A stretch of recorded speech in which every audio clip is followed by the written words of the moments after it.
میرے محترم بھائی اور دوستو، اللہ تعالیٰ نے ہمیں حضرت محمد مصطفیٰ صلی اللہ علیہ وآلہ وسلم کی امت میں پیدا فرما کر ایسے جیسے ہماری لاٹری نکل آئی ہو، ہمارا بہت بڑا انعام نکل آیا ہو۔ ہم نے درخواست تو نہیں دی تھی، آنکھ کھولی، پتہ چلا کہ ہم لا الہ الا اللہ محمد الرسول اللہ صلی اللہ علیہ وآلہ وسلم کے پڑھنے والے ہیں۔ یہ اتنا بڑا اعزاز ہے کہ موسیٰ علیہ السلام نے کہا یا اللہ، میری امت سے بڑھ کر بھی کوئی امت ہو سکتی ہے کہ تو نے ان پہ من و سلوہ نازل کیا اور ان پر بادلوں کا سایہ کیا، میری امت سے بڑھ کر بھی کوئی امت ہو سکتی ہے؟ تو میرے نبی نے کہا موسیٰ، تم نہیں جانتے میرے آخری نبی حضرت محمد مصطفیٰ صلی اللہ علیہ وآلہ وسلم کی امت کو تمام امتوں پر وہ فضیلت حاصل ہے جو مجھے اپنی مخلوقات پہ حاصل ہے۔ کتنی بڑی تشبیہ دی گئی ہے کہ اللہ کو پوری کائنات پر، پوری مخلوقات پر اللہ کو کتنی زیادہ فوقیت اور فضیلت حاصل ہے، وہی تمام امتوں پر اس امت کو حاصل ہے۔ اللہ اکبر۔ ایک اور روایت میں آتا ہے کہ موسیٰ علیہ السلام نے کہا یا اللہ، ایک امت کے بارے میں پڑھا ہے جو بڑی بہترین امت ہے، یا اللہ وہ امت مجھے دے دے۔ تو اللہ تعالیٰ نے کہا لا تلک امت احمد، وہ میرے آخری نبی محمد مصطفیٰ احمد مجتبیٰ صلی اللہ علیہ وآلہ وسلم کی امت ہے، وہ کسی کو نہیں مل سکتی۔ تو میرے بھائیو، ہمارے بھاگ جاگ اٹھے۔ تو میرے رب نے کہا ہوا اجتباکم، میں نے تمہیں چن لیا۔ اجتباء کی میں آپ کو مثال دیتا ہوں۔ ہم دکاندار کے پاس گئے، وہاں ٹوکری میں سیب پڑے ہوئے، انار پڑے ہوئے، انگور پڑے ہوئے، ہم نے ایک سیب کو اٹھایا، اسے یوں چاروں طرف سے دیکھا، پسند کیا، اپنے شاپر میں ڈال لیا۔ دوسرا اٹھایا، اسے یوں دیکھا، پسند کیا، اپنے شاپر میں ڈال لیا۔ تیسرا اٹھایا، پھر اسے دیکھا، وہ پسند نہیں آیا، واپس اس کی ٹوکری میں رکھ دیا۔ اسے کہتے ہیں اجتباء۔ اجتباء۔ اللہ مثال سے پاک ہے۔ مثالیں ہمارے لیے ہوتی ہیں سمجھنے سمجھانے کے لیے۔ گویا اللہ تعالیٰ نے آدم علیہ السلام سے لے کر آخری مرنے والے انسان کی روحوں کو اپنے سامنے دیکھا، جو پسند آیا کہ اسے میرے محبوب کی امت میں ڈال دو، اسے میرے محبوب کی امت میں ڈال دو، اسے میرے محبوب کی امت میں ڈال دو۔ جو پسند نہیں آیا، اسے موسیٰ علیہ السلام، عیسیٰ علیہ السلام، یحییٰ علیہ السلام، زکریا علیہ السلام، ادریس علیہ السلام، ابراہیم علیہ السلام، اسماعیل علیہ السلام، ادھر صرف چنا ہوا ہی آ رہا ہے۔ اس لیے میرے بھائیو، گھٹیا سے گھٹیا انسان کو بھی، کوٹھے پہ ناچنے والی کو بھی حقیر نہ سمجھو، کیونکہ میرے اللہ نے چن کے اس امت میں ڈالا ہوا ہے۔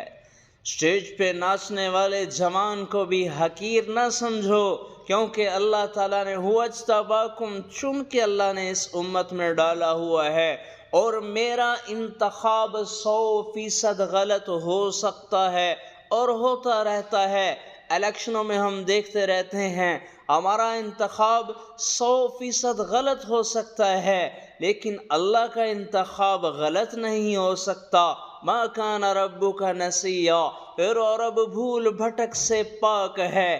اس لیے میرے بھائیو، اللہ نے چن کے اس امت میں ڈالا ہوا ہے۔ اللہ نے ہمیں لا الہ الا اللہ کا کلمہ دیا ہے، محمد الرسول اللہ اس کے ساتھ بٹھایا، جوڑ بنایا ہے۔ لا الہ الا اللہ ایک پرزے پہ لکھو، انسان کو ایک طرف رکھ دو، بڑی عظیم چیز ہے جس نے لا الہ الا اللہ پڑھ لیا، ایک پرزے پہ لکھو، لا الہ الا اللہ، اور اسے ترازو کے ایک پلڑے میں رکھو، ترازو کے دوسرے پلڑے میں جنت کو رکھو، جہنم کو رکھو، لوح کو رکھو، کرسی کو رکھو، عرش کو رکھو، فرش کو رکھو، زمین و آسمان کو رکھو، کائنات میں جتنے درخت ہیں وہ اس ترازو کے پلڑے میں رکھو، پھر شیر اور چیتے اور ہاتھی کائنات میں جتنے ہیں، پرندے چرندے، پھاڑنے والے، دھاڑنے والے، اڑنے والے، بیٹھنے والے، سب کو تیرنے والے، ان کو ٹھونس ٹھونس کے ترازو کے اس دوسرے پلڑے میں رکھو، پھر اس میں آدم علیہ السلام کو بھی بیٹھاؤ، اور سارے نبیوں کو، اور آدم انبیاء، اور آدم علیہ السلام سے لے کر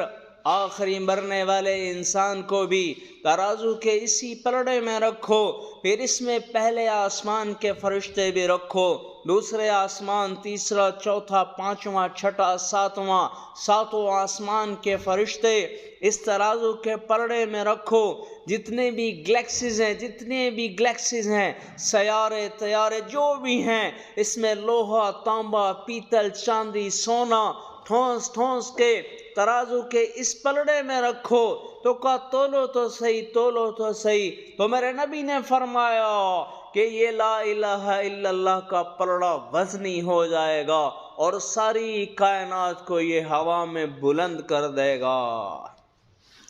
ہاں، پر آج یہ وہ لا الہ الا اللہ نہیں ہے، یہ اجنبی سا بول ہے، یہ ناشنا سا بول ہے۔ وہ لا الہ الا اللہ جو دل میں اترے اور محمد الرسول اللہ صلی اللہ علیہ وآلہ وسلم وہ زندگی میں آ جائے، کاروبار میں آ جائے، معیشت میں آ جائے، تجارت میں آ جائے، وزارت میں آ جائے، لباس میں آ جائے، شکل و صورت میں آ جائے، یہ وہ لا الہ الا اللہ ہے جس کا جڑ دل میں اترتا ہے اور محمد الرسول اللہ باہر درخت بن کے آ جاتا ہے۔ لا الہ الا اللہ، یہ وہ لا الہ الا اللہ ہے جس کی قدر و قیمت آج ہم بھول چکے ہیں۔ آج کا لا الہ الا اللہ تو جھوٹ بولنے سے نہ روک سکا، نوجوانوں کی نظروں کو نہ جھکا سکا، اور عورتوں کو گانوں سے نہ بچا سکا، اور نوجوان کو موسیقی سے نہ بچا سکا۔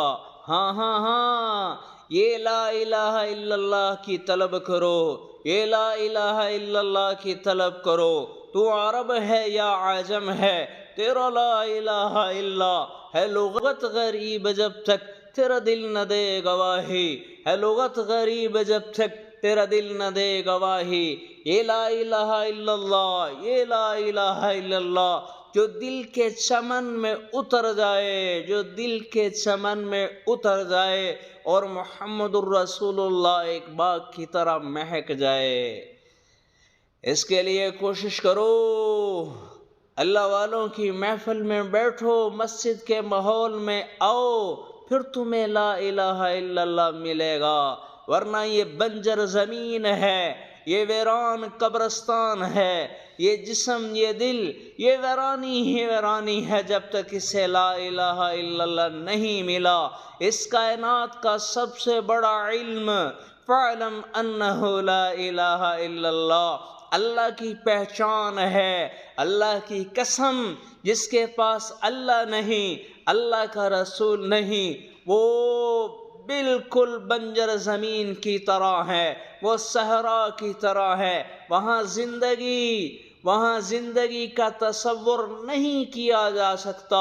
وہ ایک قبرستان ہے، وہ ایک ویرانہ ہے، وہ ایک سناٹا ہے۔ میں اللہ کا واسطہ دے کے کہتا ہوں، اللہ سے لو لگاؤ، اللہ والوں کے پاس بیٹھو، مسجد کے ماحول میں آؤ، تمہارے دل میں اللہ اتر جائے گا۔